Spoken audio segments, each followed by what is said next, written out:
situation where they may want to let some of those champions through and almost say, look, if you first pick, say, Shen, for example, we'll grab Elise and Tabzz or something like that. Well, in the end, they take out Evelyn, which we've actually seen Diamond terrorizing people on in the past as well. He had a couple of good games. You know that Alex even could play that Evelyn if needed be. There's a Twisted Fate taken out, so they don't want none of that shenanigans, Gambit. That's an interesting one as well. You tend to see Twisted Fate being banned by the red side because you don't want TF to be first picked. This actually signals that Gambit, not only do they not want Lemondogs to play Twisted Fate, they don't want to play him either. They've not left him available in the pool. So Aleksei maybe got a different idea for the composition that he wants to run in this particular matchup. And I definitely have to say Tabzz, Zed, Shen are the big names that are still here, as well as Thresh, because we both know wewillfailer and Darker both play Thresh. And the interesting thing there as well, Sona taken out. And that is a very specific ban, of course, towards Darker. Now, we saw him playing that Fiddlesticks, which honestly, he didn't really have a chance to shine in that game. I don't want to judge that performance, you know, just the first time that we've seen it around. We know that he can play Sona a lot, and we know that that was one of Edward's big champions that always fit into almost seemingly everything that Gambit could throw together. They've got a step further in taking out Thresh as well. So 2 supports out of these 6 bans. Shen was the last one. Let's see what Gambit go for their first pick. The world is their oyster. All of the assassins are still in. I think that Malphite and Jarvan would probably be the high priority targets. I think that a lot of teams are very afraid of Zorozero's Malphite, and I know that we're thinking about it. And how can we forget Jace? 100% pretty much pick or ban, I believe, up until this point as well. And pretty much instantly locked in for Gambit. And that's a very good pickup. Evil Geniuses were able to use Gambit to Jace to fantastic effect against Fnatic earlier in the day. That would be a turn up for the books. They could use another team to great effect against send the Russian powerhouses in. So yeah, that Malphite coming in. Nami as well, another popular pick for Lemondogs. wewillfailer, not scared of getting in there with the Fish Lady. Well, what a Gambit going to add in towards Jace. As you said, Kha'Zix, a favourite of Aleksei. Ezreal maybe. A favourite of Aleksei. There's Jarvan still open there as well, as we're seeing Diamond currently hovering over. I think Ezreal would be a priority here because knowing that Nami's been locked in, the combo that we've seen Nami of this weekend most predominantly has been with Caitlyn or with Ezreal. We have actually seen it with Vayne, I think, once before, so we'll see what gets locked in. Neither of these have been selected, and if that's an Orianna for Aleksei, that is a very different pick for what we're used to seeing out of Alex, and the assassin is now being handed over. Nukeduck is pretty much saying, hey, I know Orianna and I can play against that. That's I think that's a first. I didn't expect that. I think that's a first. I think I'm going to go to Lama. That might be the first Orianna we've seen from Aleksei. I'll ask Jason to double check that once we get to the analysis desk, but the thing is, Nukeduck, he instantly clicked Z. And there's a smug grin there on Alexei's face. Either he's anticipating the Z and is aware of this, or he's just very confident in his play. They're going to bring that support Orianna out just to turn up for the Bucks. Who knows what Gambit have got planned there, but there was a smile coming out from Alex, as you said, so who knows what shenanigans they plan. Sejuani is guaranteed, and right now, Twitch is being hovered over by Lemondogs. So if he's going to go for Twitch, that's going to be a very much max range engage. Get the Sejuani ultimate down, get the Tidal Wave down, as well as the Malphite ultimate, and just use spray and pray from a distance, hoping that all of the CC's in place to protect Twitch. The scary thing is, if he gets hit by any of those shock blasts, it's going to shred his HP. I was thinking that Janna might be a good support here, basically to buff the AD carry and Jace's damage as well as give that peel, but instead, Dark has decided to lock in Zyra, so it'll fill a similar counter-initiation role. When Malphite and Sejuani come in, you put the Stranglethorns down, it'll interrupt their abilities and it'll disrupt them as they're playing. And of course, they used Zyra very, very well against SK Gaming in that massive, crazy team fight in the river, etc. So Dark has already had some very good performances on Zyra. So it's definitely not going to be the support Orianna. I was dreaming that stabbing the dark might come true, but not today. That will be Alex. I think Ezreal would be a good choice because he'll be able to arcane shift to safety. If he really wanted to, you could go with the Graves as well. You can quick draw. This is a brave pick from Genja. I think that picking a Varus into the dive and the very aggressive champions of Malphite and Sejuani is a risk, especially because they'd already hovered over a Z earlier as well. So this is going to be all about positioning. If Gambit get caught a little bit out of position, they will get popped. But we've seen wombo combos Actually, I think we've seen wombo combos mostly fail today. I don't think those very heavy ultimate reliant teams have been successful at all. There's a Fizz, which, of course, Tabzz made famous himself. I don't quite see him having a role switch for this one, but that's a funny thing. I don't know how well Nukeduck can actually play AD carry, but you can see that at some point in the season where a Fizz comes out and they switch roles. But it will be a Zed, the one that they were hovering over earlier on for Nukeduck coming out. And just to touch on that, Varus from the whole spring split in Europe, he was picked the second most often, just behind Sona there, 47 times, and had a 63.8% win ratio, which is actually a huge number. It is a very, very big number. It's also very interesting to note because when you look at all the other AD carries, Misfortune's the only other one that you can compare to that. And basically what we ended up seeing was a Misfortune and a Varus in practically every single game for the majority of that split. Towards the latter stages, Ezreal did become a bit more popular and there were some fringe ADs, but Varus fell out of favor on the international scene. We started seeing a more diverse amount of champions. Ezreal was coming back into the fray. He was pretty much the go-to carry at the end of last year, along with like Corki. And now with this blue Ezreal build has been very, very popular. So it's interesting to see the trends and the waves as teams move in and out. But EU is still firmly planted on Varus as their AD. Yeah, and speaking of the ADs, Twitch also featured decently last season. We saw the likes of Candy Panda using quite a lot of Twitch to good success, actually, when we saw it out of him as well. So interested to see what Tabzz is going to bring with the Rat here in the final game of today. But some interesting games coming our way. An interesting game coming our way with, I have to say, I'm intrigued to see Alex on Orianna. This is going to be a very difficult game for Tabzz because I do feel like his positioning will be very, very key to these fights. There's a number of champions there from the side of Gambit that will be able to actually get in his face and cause some harassment and some trouble. And if he takes poke from Jace, Jarvan is just going to jump in there, have the command protect and you know, command shockwave go down, and that Rat will get killed very, very quickly. It's a squishy AD carry, so positioning is very key, but he does have a lot of protection from his top lane, his jungler, and his supports.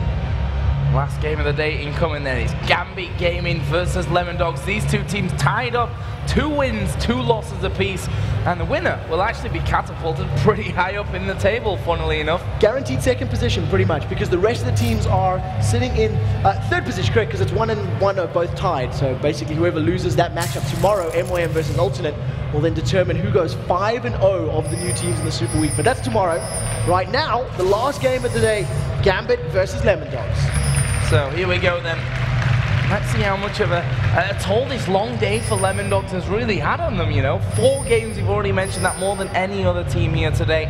It may have just spurred them on, you know, getting gradually better as things have gone along. Well, I'm really happy you pointed that out because out of the games that they've won, they've defeated Ninjas in Pajamas, ex-Copenhagen Wolves, they've defeated Evil Geniuses, the old LCS teams, the new LCS teams. Oh, we'll get back to that in a second. Dexter's been caught out. Yeah, he actually really well dodging the grasping route there, and it probably would have been dead if that route would have landed and they were able to push in onto him. So nice little bit of work. Risky stuff from Dexter coming out earlier on. Not sure if it was 100% concentrated when that actually went down, but no, it's been a long day. A bit of a crazy start. But he manages to get away safely and good presence of mind to realize the Stranglethorns had been casted, so he knew the direction it was coming at. You can tell by the direction Zyra is facing when she begins that cast, and he just sidestepped it once and carried on running. And as I was saying, Ninjas in Pajamas and of course Evil Geniuses have been beaten by Lemondogs. The only teams that have beaten Lemondogs so far is Alternate and MYM, who are currently 1-1 in the ladder. The new teams have not lost to the teams that remained from the spring split. Not once throughout today and yesterday. That's exactly the story of it. The new teams are climbing the ladder, and right now we're going to see whether or not Lemondogs can continue the trend or whether or not the Russian overlords will be bucking them out of this time. Well, they've certainly had a tough time of things of Gambit, obviously bringing Darker in as the new support to replace Edward, who's gone stateside for Curse. To varying degrees of success as well, we should probably admit that one, but as is such, both of those teams then become new lineups, and that's why those shaky starts can happen. But this is a fresh game here, and we'll see what Darker brings to the table with the Zyra that he's chosen for this game. I very much liked his Zyra when Gambit were playing against SK Gaming earlier in the day. He was able to really turn the tide at some of those team fights, and a number of Stranglethorns were extremely, extremely important. He survived a 3v1 tower dive in the top lane. He set up a massive team fight in the river, and he was able to control the mid lane fight later in the game. So if he can repeat the success, we'll most likely see Livic levels of team fights, victories coming out for Gambit. So Darien against Zorozero in the top, and already Darien having a bit of fun with him there, switching out to the hammer and laying down the law from that one. And very interesting to note that Jace has actually started with the biscuit. So he's put a number of points into the utility spec, most likely going for some of the regen. I'll double check if he's got some lifesteal in there as well, so maybe going as deep as that. 6% lifesteal currently in there as well, so gonna get a little bit of that in there, so definitely working into his favor, which is quite nice, and it'll just give him a little bit of extra sustain to survive the seismic shards and ground slam poke that is coming out of Malphite. So where are we expecting the action to come in here for one of the first times today, maybe even the first time today? Well, wewillfailer has disconnected. We should be getting a pause in here in just a second from that one. There we go. For one of the first times today, we're actually seeing a normal, I say normal because this has actually become the unnormal somewhat, that top laners in the top lane, mid laners in the middle, and the duo lanes down bottom. So we'll see how this match does pan out later on, but I think that the mid lane will probably be the most explosive. I think that the lower levels, Orianna will be able to bully Zed around, much like we've seen Orianna on Kha'Zix in the previous game. Just get those auto attacks down, use the range, use the command attack, command dissonance. Once they hit 6, there is insta-burst potential from both targets. They can kill each other very, very quickly with their base numbers. Top lane is all about poke. Whoever gets the poke to stick. And in bottom lane, it's CC. If you're caught by a bubble or caught by a root, you can die. So there's potential in all of the lanes, but mid lane's probably the most volatile.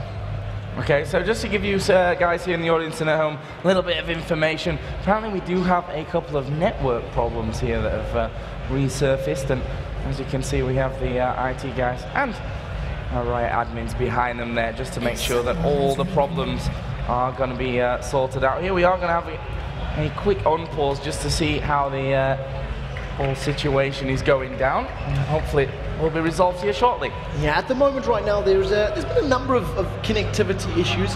It's a pretty big event with a lot of things that can go wrong. There are a lot of PCs connected to the network. Exactly, here. And a lot of events and streams and all sorts of action going on, so a few technical hitches are to be expected. And we've actually had a pretty flawless day. We're sitting very close to on time, and the games have been good, so I've definitely been enjoying it. wewillfailer has reconnected, but he's instantly quit. So basically we just trial and error right now until we can get the situation a bit more stable for these two teams for the final game of the day. Yeah, as I said, all under control for that one, but I guess we've got a little bit of time here to review what we've seen so far. I mean, it almost seems like we're harping on about this whole new teams versus old teams thing, but it is really the biggest storyline so far. And it's a fantastic one because there's new teams in North America that have picked up wins, lots of new teams in Europe that have picked up wins, even more dramatically and drastically than stateside. And I think one of the things that the LCS teams may have taken for granted was knowing their opponents. And I was having a chat with Technolink regarding this matter, and we were talking how the newer teams have got this wealth of information to draw from. They've been able to build strategies and innovate how to defeat their opponents. And I don't believe the LCS teams have put in their due diligence for these new guys. I don't think they've scouted as hard as they've needed to or prepared as many compositions as they needed to. The thing is, if these new guys have done it smart, they've just had 12 weeks of the spring split where all these LCS teams will have wanted to play against them to test out all the strategies that they were bringing into the later weeks and even into the summer split. And they didn't have to play what they wanted to play against the LCS teams. They could just soak up that information and say they tested that against us a few times and that against us and that against us. They're probably going to be doing something similar to that. Let's prepare for that one. And from Fnatic, from Gambit's side of things, it's definitely hard to research these teams that have come into the LCS. And that is exactly what Alternate told us, exactly what Aranea was chatting about back then. We were talking about the Lissandra picks and how Fnatic had locked them in, and he was saying, we always ban it against them, they always ban it against us, because they'd scrimmed it. They had practiced those compositions against one another, and they'd gotten feels for how it plays, how it fits the meta, how they can, take advantages. Fnatic played a strategy against Evil Geniuses where they locked in the Xerath and the Lissandra. Two champions that are very unorthodox in the current competitive scene, and while it was not successful, it shows a willingness to try new things in much the same way Gambit did APE and Fiddle. So it's interesting that even the old teams are trying new, but to lesser degrees of success.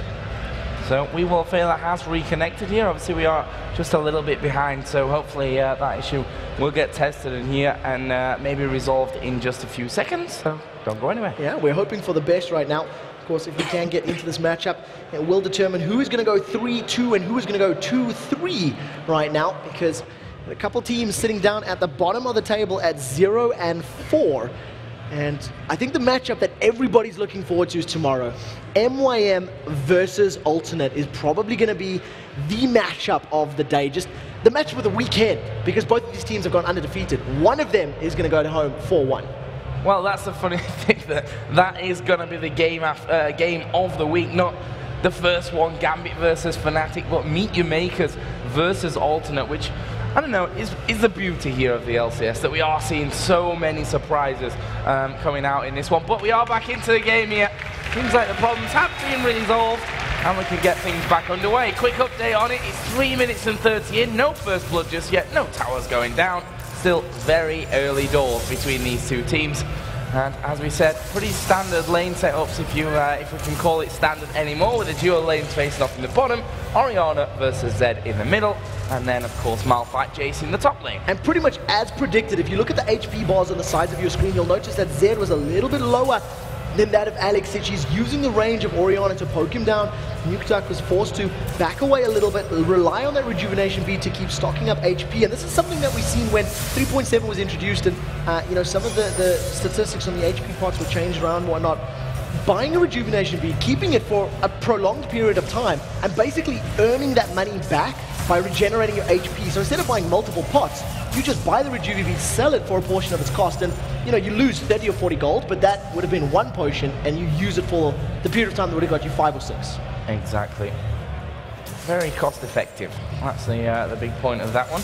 Really interesting how Tabzz performs here on Twitch. It's an AD carry that we've not seen him on just yet. The guys on the analyst test actually touched on that, and maybe we're going to have to see him bring something new to the table here. Twitch is definitely that champion. And he's farming very well. Twitch has got a pretty strong laning phase, as long as you can keep getting your stacks of poison down and then getting that expunge going down. So you can see he's got a 6 CS advantage with a pretty decent wave in front of him.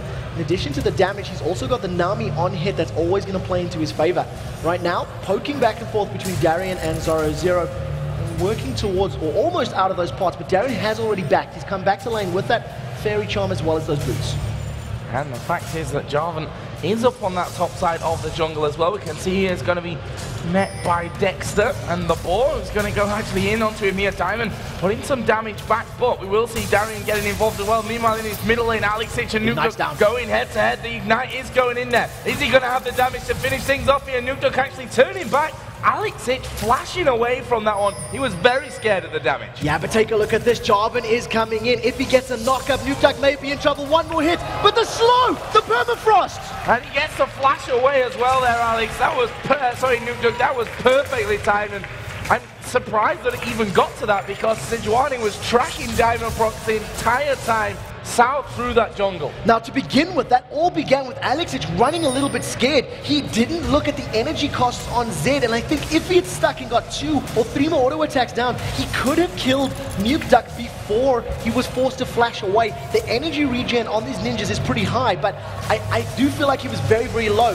Nevertheless, both players escaped with their lives. Flash and Ignite burned on both of our mid laners, and both of the junglers holding onto their flashes for now. Intense early action here, 6.5 minutes in still. No first blood coming out. If we look at the Alex versus Nukeduck lane now, the CS very much so in favor of Orianna. But the big one is in the top lane. Darien is bossing Zorozero around at 42-27. And that's all stemmed from that early level damage. You know, level 1, level 2, level 3, where Darien's going to be able to stay in that Mercury Cannon form and just shoot Zorozero in the face, keep his HP low, switch into the hammer form, knock him away with some percentage damages, and basically just kept Zorozero on the back foot. But it's not the first time today that Zoro's been behind on Malphite in the top lane, so he's definitely had some experience with this, and he'll be knowing when and where he can pick up that CS safely. Yeah, and let's not forget, Zorozero's Malphite is one of the big reasons why Lemondogs are even in the summer split here. He played fantastically in the, arguably the biggest, yeah, I definitely wouldn't disagree with that one. Fantastic performances that he put in during the summer promotion tournament, and right now, starting to be able to damage Darien back, which is going to be an important factor in things. He's got that Doran shield out there for the start, just to keep himself healthy more than anything. And we actually see Darien putting a lot of auto attacks down on this lane. He really wants to keep it pushed. He's got that ward in the tri-bush, and he is, you know, he's playing a very aggressive lane. He's got that a little bit of sustain, 6% lifesteal, so he will be getting some of that HP back as long as he keeps landing those auto attacks. Right now, though, Extra1 has snuck himself up into that top lane, and he actually is looking for a gank right now. Zorozero is level 7, so Unstoppable Force may be able to be thrown in there, and we'll see if they want to jump in together. It looks like they're going. And here we go, Unstoppable Force goes down. Dexter going to lock him up here. Darien in a lot of trouble. He's going to get the knockback on Sejuani, but that won't be enough. Zorozero picks up first blood for the Lemondogs. And that was such a great gank, and it was chaining the CC perfectly. The moment that Darien landed back on the ground from that Unstoppable Force, the Glacial Prison came down from Sejuani, locked her in place. As soon as that wore off, that's when he popped the permafrost. So it was very good, controlled ability usage from the Lemondogs, and they put their first kill on the board. Fantastic little start, and that's when we were just talking about Zorozero having trouble. Lemondogs showing that they know how to play this one. We're having trouble in the top lane. Let's try and equal that one out, giving that kill over to Malphite, who's going to come back into lane with boots of speed and a giant's belt with wards, with potions as well. He's going to be safe up there. Jace comes back in with a tier, plus a second Doran's blade and the boots as well. So that's definitely going to give Jace a fair amount of sustain. Double Doran's plus 6% HP. While it is still small numbers, it is going to be enough to keep him in lane for prolonged periods of time. So we'll be seeing him basically just try farm this out and maybe playing a little bit safer. Now that he's got the tier, he wants to stack it up, he wants to farm effectively, get that brutalizer, and then start getting more damage. Zed almost got that brutalizer in there, as you said, and it's going to be really interesting to see how Gambit now react to this one, because it definitely would have been the first time that Darien's had a bit of a lead in there and it's been equalized up, but they always seem to manage to pull through despite what Darien did, and that it almost was their play style, that Darien would be the one to push up. Almost looked like he's getting caught, but they use that to their advantage to push other objectives. I still remember the number of Reddit threads during the spring split that talked about Darien feeding. Oh, Darien's feeding, that means Gambit's going to win. Oh, Aleksei here in the middle, in a lot of trouble, puts down a good shockwave. Is he going to be able to escape? Possibly, as Diamond gets in there, picks up the kill, and now Dex having to run for his life. That's great reactions, and that just shows you that these junglers know exactly what each other are doing. And Zorozero and Darien in that top lane are going to just hammer away at each other for a while, but as I said, just complete knowledge of the game and predicting what the other jungler is going to do in that scenario. And that's basically what junglers have evolved into right now, is reacting to their opponents. In the bottom lane, there's the fight. Tabzz in all kinds of trouble. He's going to get knocked up here. Genja going to use a barrier. Tabzz already used his barrier in this one. He gets the heal coming down from wewillfailer. Can Darker finish things off here? He is the low man. Flashes in, grasping roots, pick up the kill. That was a very good flash actually by Darker, because he didn't want to run the risk of missing the skill shot, so he closed the distance and made it that it was easier to land. Diamondprox is in the bottom and he's knocked up wewillfailer. And he's dead. Not much more to say about that one. A great bit of play once again coming in.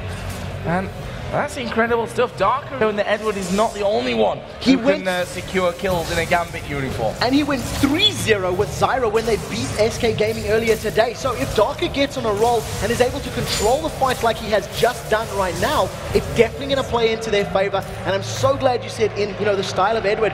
Maybe after his speech and his interview yesterday, he went back and said, well, if I kill steal more, maybe that's what the team needs. That's what they need to get him going, to spur him on to get more kills of their own after that and not be outkilled by their support player in that one. Darien back into lane, and well, it's pretty even up there in terms of what damage they're doing to each other and what damage they're able to take now, but that CS lead of 30 still remains for Darien. Yeah, and it's exactly the same as what Zorozero had to deal with against MYM. So what he ended up doing was, the turret was lost, he was sitting on the inner turret in that top lane, and then he eventually started moving and roaming around the map to try pick up kills elsewhere. We don't see as much tower pressure coming down from Darien. He basically just wants to farm.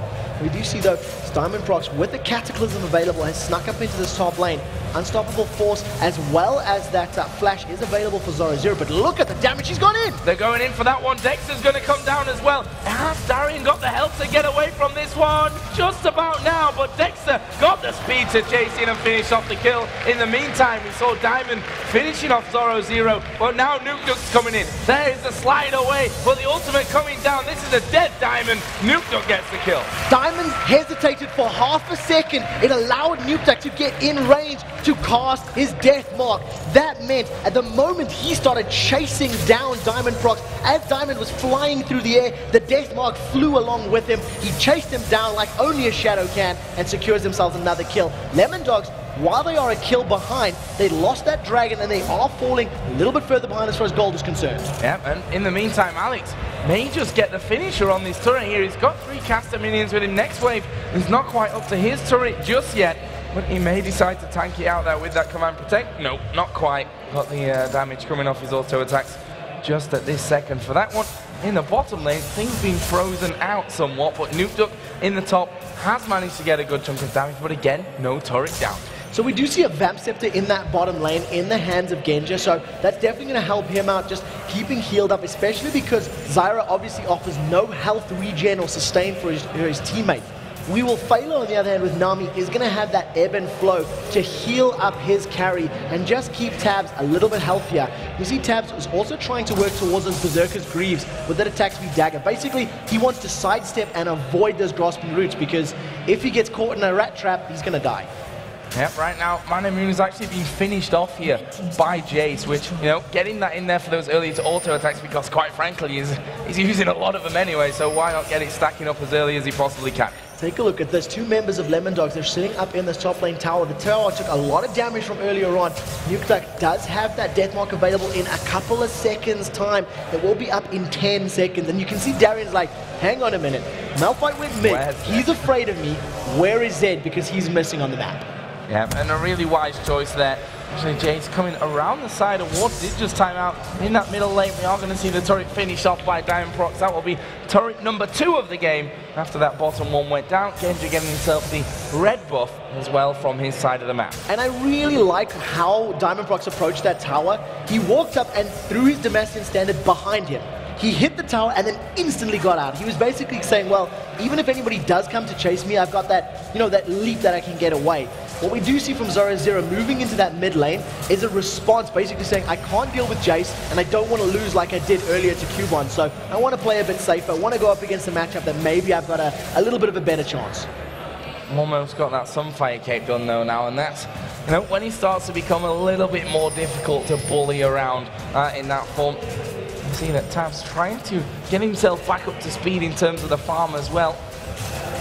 Darien hammering away with that W1, just getting a good couple of shots off onto the turret. Diamond is going to be waiting here again. Got 2 kills to his name up until now. Certainly wouldn't have a problem with taking Nukeduck down one more time, who's actually going to have to probably back away from this tower. Too much damage from Darien and Diamond. What I really like from Gambit though is that they went from this sort of passive laning phase to saying, okay, well, we can get that kill in the tower in the bottom lane, then Dragon, they're like, go for it. push middle, send the champions and get as much damage as you can, push top. Jarvan went up there and got it as quickly as possible. Dragon will be respawning shortly, and with those towers down, expect Gambit to group up in and around the river, get the vision done. You can already see they've got 2 wards there, and basically challenge for the second dragon of the game. Zed's actually keeping Darien up that top side of the map now for now, though, pushing that minion wave straight through on towards the turret, and Gambit will want to keep Lemondogs at 0 turrets for as long as they can in this game. As you can see, the wards are down. Got full vision of that bottom side. A nice pink ward up by the Nukeduck's going in on the top lane. He's caught Darien. Darien is in a lot of trouble, but Nukeduck underneath the tower won't matter though. That death mark just too much. Basically, if Deathmark did not make Nukeduck untargetable, Darien would have been able to get enough damage down to actually pick up that kill there. He was unable to get any of his abilities in hammer form down, which basically meant that Nukeduck was able to tank up the tower and get away safely. So he'll be very happy with that pickup. That was a pretty free kill, and it's earned him that double attack speed daggers to complement his Bilgewater Cutlass. Genja has been slowed. Ultimate coming down onto him there. Zorozero was off the side. He does have unstoppable force available for any encounter that happens down by that dragon area. Pink wards all over the place here as well for Lemondogs. Let's see what they can do with it. Alex just walking over a ward. Diamond will suffer the same fate, so they know that Gambit are hanging around. So this is something that I just noticed from that ability usage there from Dexter. Not afraid to throw out the Sejuani ultimate, the Glacial Prison. It is level 2 right now, at level 11, so that means it's a 75-second cooldown. And we've seen the same thing from Hercubot as well, when he was playing Sejuani.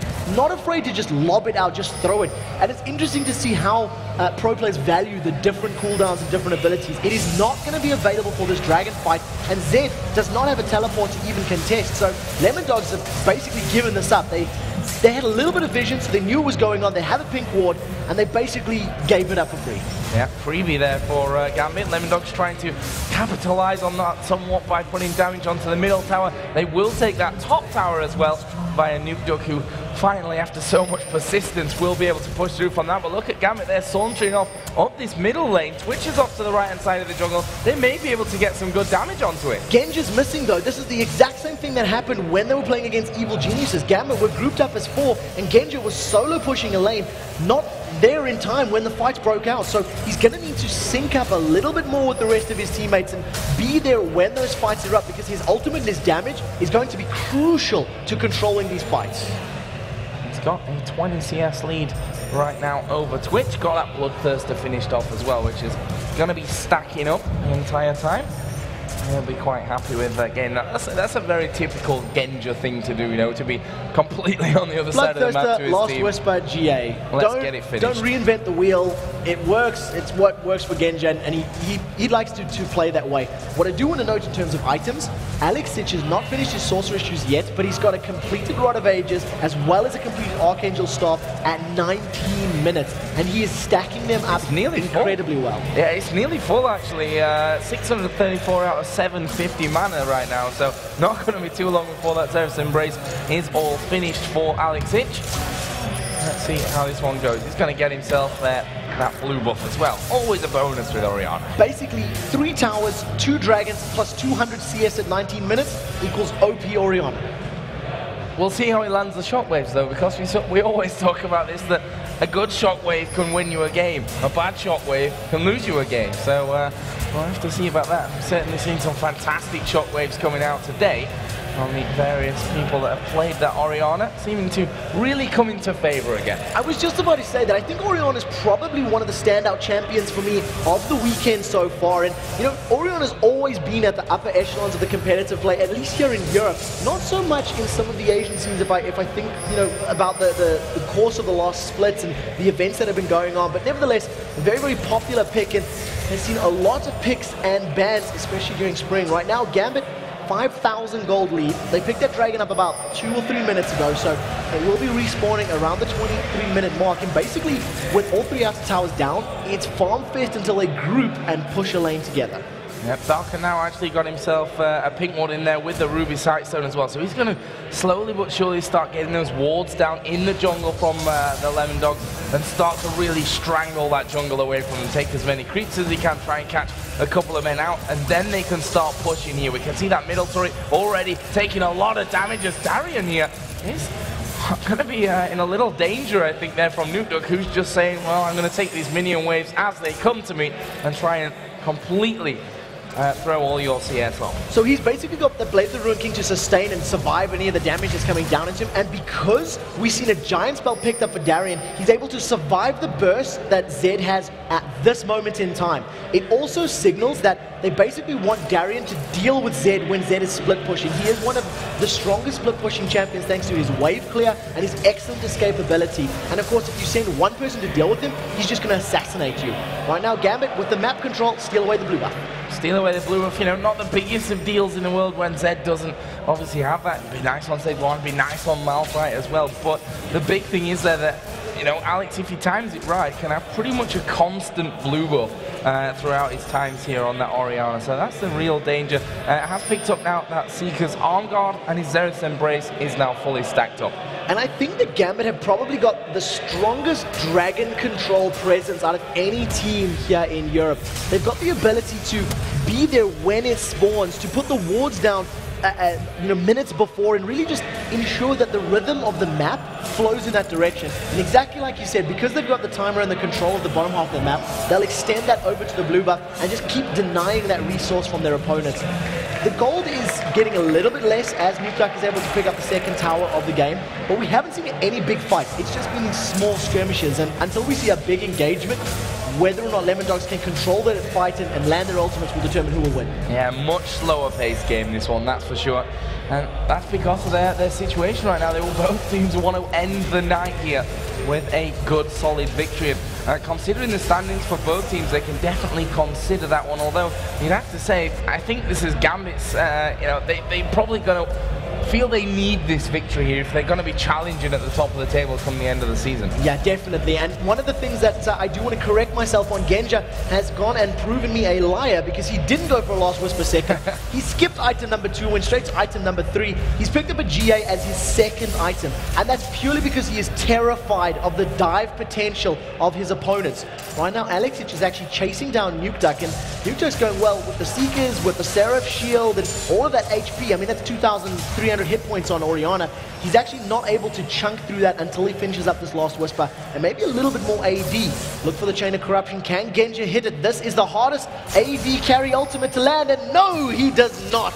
Nobody's surprised. Not when there's a flash available there. As we see Nukeduck put the death mark down, it's going to get slowed here. Can they finish him off? Great ultimate coming out of Dexter. That will stop 2 of them chasing through. And that's the thing. Using ultimates is all well and good, but if they're defensive, you've not got them when it comes to a fight where you need to use it offensively. And very importantly, in terms of ultimates that were used in the bottom lane, Cataclysm as well as that Chain of Corruption. Yep. So it is a big ultimate from Jarvan if a team fight breaks out. But they have the pressure and the ability to dive. Dexter has jumped back in, taken a lot of damage, and he's in trouble. Yep, Nami going to throw the tidal wave down there as well. Zorozero trying to stay at the front here and do the damage. Does have that unstoppable force if they do decide to go in, but it's worth noting Shockwave is still up from Aleksei, and that's going to cause devastation if they allow it to land. And with the composition that they've got, the Jace as well as the Varus, and of course Jarvan and Orianna, who are no slouches when it comes to auto-attacking, they can kill towers very, very quickly. They've all got a lot of damage. You've got attack speed steroid on Jace, attack speed steroid for the team in the hands of Jarvan, as well as those plants that are even going to deal some damage if you spawn them in front of the turret. So very good control. That's the 3rd dragon of the game that's gone to Gambit, and they've once again extended that gold lead thanks to the tower and that dragon. But still, not the high action mass fighting that we've really become used to, I think we can say today, and yesterday as well, throughout this first weekend of the summer split. This kind of goes back to, you know, the spring split first sets of games for each team, where we saw both feeling each other out, not wanting to make any mistakes, not wanting to be too aggressive, not wanting to give anything away. And that's exactly what both teams are going for right now. And you have to wonder, as the game goes on, who's going to become the strongest, where these opportunities are really going to arrive from. At the moment, it's going to arrive from the actual engagers, because both teams have got very, very good, you know, dive compositions. You can have Jarvan, Orianna, and Jace. He's got a Giant's Belt as well as that long sword, so I'm not quite sure what he's going to upgrade it into. There we go. So it's going to be a Brutalizer. And he's going to have a fair amount of HP to dive in. The thing that's very important to note about the compositions is that the poke is more powerful from the side of Gambit. It's got greater range and greater impact. Those shock blasts and those piercing arrows will hurt a lot against the squishy Zed, Twitch, and Num. Yep, and you've got the ball that's going to be in there, and you never quite know when he's going to press R and drag you all in. So that's something they've got to really keep themselves on their toes right now. Gambit's starting to gather around that inner turret in the middle lane. There's nothing that Lemondogs can do about that one. They were forced out of position, and that is turret number 5 taken down for Gambit. They're happily going to base race without Zed there, even if Lemondogs get a great engage. It's going to be 5 versus 4. They have gone in. There's the Glacial Prison. Wait for the unstoppable force from Zorozero. Yeah, he's waiting for it, but he's already down to half HP as we are going to see Stranglethorns go in. Inhibitor turret has gone down. Zed is actually coming back, but they're going on towards Tabzz. He's destroyed from that one. Tidal Wave comes across the side as well, but the Inhibitor is going to fall. The bubble not quite landing out of wewillfailer, and that is Inhibitor number 1 for Gambit. In this particular situation, Lemondogs overestimated the power of their ultimates and the threat that it posed, because Zed was split pushing. He was trying to get that bottom inner turret. Gambit pretty much said, look, we don't care who you are, we don't care what champions you are. The objective is to kill towers in the Nexus, and they played the map. They ran in there with the numbers advantage. They actually started the fight first, which caught Lemondogs off guard. Jace dove in there, and Malphite's like, whoa, whoa, whoa, hang on a second. This isn't meant to be happening. Why are you diving me on my inhibitor turrets? Well, that's the thing, you know, Zed wasn't there. They just destroyed Tabzz, and Alex was quite happy to use a shockwave to lock Tabzz up, because once he's gone, where's your damage from? Is it from Zorozero? Is it from Dexter on Sejuani? Is it from Nami? No, it's not at all. Basically, that R button became the backspace and just deleted the rat. He simply popped. The Cataclysm was dropped in it, and then once he was gone, the fact that Zed wasn't there, there was nothing to follow it up. Absolutely nothing. I don't think Zorozero even used his unstoppable force there. So, you know, the Sejuani ultimate was put down. It only caught 2. That made Zorozero hesitate again, going, well, if I unstoppable, it's not even hitting Genja because he's not the one that was, you know, that ate the Sejuani ultimate. So, basically, they didn't sync up their ultimates, and the Wombo combo is once again falling behind. This is the trend of the day as far as the Summer Split is concerned. Yeah, Malphite definitely doesn't have the best statistics so far in the Summer LCS. Right now, Gambit are trying to set traps here by the looks of things. They finally got that Oracle on to Darker so they can start clearing out, and that automatically sets a bit of a problem for Lemondogs. It means that they either have to go and check out if Baron's been done and risk walking into any kind of trap, because there's no Oracle on wewillfailer. He's got no pink wards. What they've got there is all going to be cleared out. So at the moment you can see Gambit, they're just using that to their advantage. They're setting the traps. They basically want to create a death bush. Having Zyra on their team makes it even more effective because of how powerful the Stranglethorns are, especially if they want to pick the fights in these enclosed jungle spaces. Now, if they do stack up, great initiation from Lemondogs. wewillfailer's been caught up and knocked up. Yeah, they're going straight in onto wewillfailer. Will put down his ultimate there, but the Cataclysm is not only locking him in, it's keeping them in position as the Stranglethorns go down. Dexter's going to charge over the wall and actually get away from this one. There is Darker actually going down. Tabzz doing good damage. There's the shockwave from Aleksei. He's going to finish off Twitch, and now Zorozero trying his best to run away from this one. But this is going to be another kill for Gambit if they actually go in. It's a flash and the Demacian standard from Diamond to finish that one off. And that, in the end, was a 3-for-1. Gambit did get fairly low from it, though. I'll give them that. They did, but it is in combination with those tight spaces and the powerful ultimates coming out of the Lemondogs. They were able to put a lot of damage down, and Twitch basically got a full spray and pray off before Alex ran up to him and said, you shall not pass, you shall not go, you shall not collect 300 gold for killing my champions. Took him out of the game, and immediately then they just cleaned up. They were able to destroy the Lemondogs roster. It was very good control from Gambit. They focused the right targets, and Aleksei was incredibly patient with that shot. Wave. I kept looking at the cooldown going, is he going to use it? Is he going to use it? Is he going to use it? And eventually he literally only used it on Twitch. And he's saving it to kill the rat. Yeah, exactly. And you just saw there that bottom inhibitor turret as well has been pushed so hard by the minions that it's actually only got a slither of health left on it. Actually only 170 health. That is not much work for a Varus, let's put it that way. And that leaves them in a bit of a precarious position now, because they're going to have siege minions coming up the middle. They can't afford to ignore them. Then, sorry, super minions. It'd be even a siege minion army would be scary in itself, I suppose. But then they've got inhibitor turret open in the top and the bottom. Gambit can decide which one they want to go for. Right now, they've started off the Baron. There's a ward at the back, which tells me it'll be cleared out. Gambit will say, no, let's stop that right now. they realize they may be able to catch somebody. They've got that acceleration gate, which is a very powerful combination, especially when you combo it with the dissonance. That's a lot of movement speed. Darien may go Manecue cannon form, and a very, very good tidal wave will knock them away. Wait for the fight here. Zorozero is thinking about it, but that's a massive gold difference, 10,000 gold. And wisely, they back away. Yeah, nicely done. But they can keep setting those traps, Gambit, here. They can do that over and over and over again until they finally do get someone from Lemondogs that's just a little bit too far pushed up from that. Right now, they say, okay, let's have a dragon, bit more gold to add towards those future items. Genja does now have that last whisper, so you were correct. In a way, he switched them around because he wanted that let's be honest, that's the easiest prediction in the entire LCS is what Genja's going to build. He did mix it up and go for a triple Dorans in their first couple of losses, but immediately dropped that as it wasn't panning out for him. Right now, though, with that vision control, they're going to start off this Baron again. And, you know, if they decide to peel and chase, you cannot underestimate the power of that acceleration gate plus the command dissonance. Diamond, he's baited out wewillfailer, he's caught him. He's gone straight in there. He's going to put the Cataclysm down, and that will force the flash out of wewillfailer. And we should mention that aside from that Cataclysm that's now down, the tidal wave from Nami over for Lemondogs is also not there. And if they're to win a fight, especially in the jungle, that tidal wave would probably be one of the biggest instruments in doing so. Basically, the tidal wave will prevent a chase. Right now, Zorozero is moving very, very close. The Baron is low, and they're late. If he does not get out of there very quickly, another chain of corruption misses. Nobody's surprised by that one. Aleksei, can he get a command shockwave? That's the question. There is no Cataclysm from Diamondprox, and the split is pretty good from Lemondogs. Oh, there we go. Alex actually going in here towards wewillfailer, and there is the shockwave. Bit overkill, but it does the job in the end. Here we see the fight now in the middle. Nukeduck is going to be going in on towards Genja. He's managed to get that GA pop, but will he be able to keep him down after that? Doesn't look that way. They'll allow Nukeduck to try to run back here. They've already got 2 down, lost to themselves. Tabzz is going to die as well to Diamond's flag once again. Basically, he's throwing the flag out saying, this is my house. Landing it, stomping it down. That's the second kill of the game. Those death timers are very, very high. 30 seconds on Zorozero's Malphite, 38 seconds on that Twitch of Tabzz. They managed to retake that mid inhibitor. They get the bottom turret, and now they're stacking on this bottom lane inhibitor as well. Well, Dexter and Nukeduck, the 2 there to try and keep them away. Let's see if they can do so. They've got the ability to go in and out here without losing too much, and the tidal wave is going to come on flying through. Are they going to push further for this one?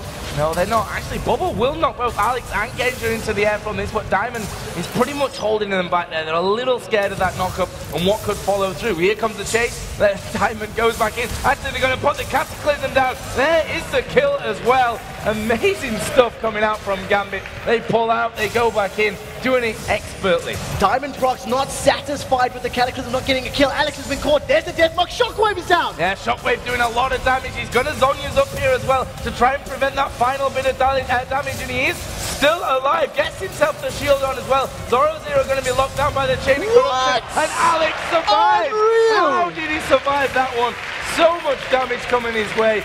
Brilliant help from his teammates, and that is just more and more kills pulled up here for Gambit. Alexei's shield is absolutely massive. It blocks over 500 points of damage. He was dropped to 100 HP. He popped the ball on himself and just stood there saying, bring it, Zoro, you got nothing. That little poker of yours is not going to take me down. And he manages to get out of there with his life. Great, great play. Let's not forget his Zerif's Embrace in there as well, which is definitely going to help things out. Not to mention the good old Zonyas that we saw him use as things kicked off. Right now it's a 13,000 gold lead for Gambit, and they are slowly but surely working their way in for inhibitor number 3. That poke from Darien, especially with the blue buff on, is going to become a little bit of a pain. There goes the ultimate out. Dexter not going to be able to lock them up, and a great grasping route from Darker will stop him in his tracks. Spray and pray has been used by Twitch. They're going to wait for those last couple of attacks to go down. Twitch was not anticipating the Strangle Thorn, so Tabzz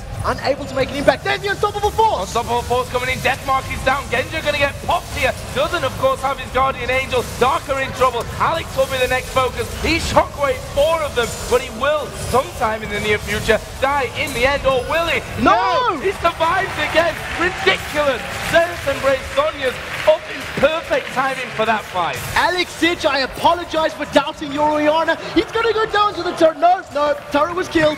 Last shot almost got me excited there. Zoro did absolutely zero in those engagements and was unable to make an impact. The force was not unstoppable, and Gambit pick up the win. Solid victory there, and one that they needed to go 3-2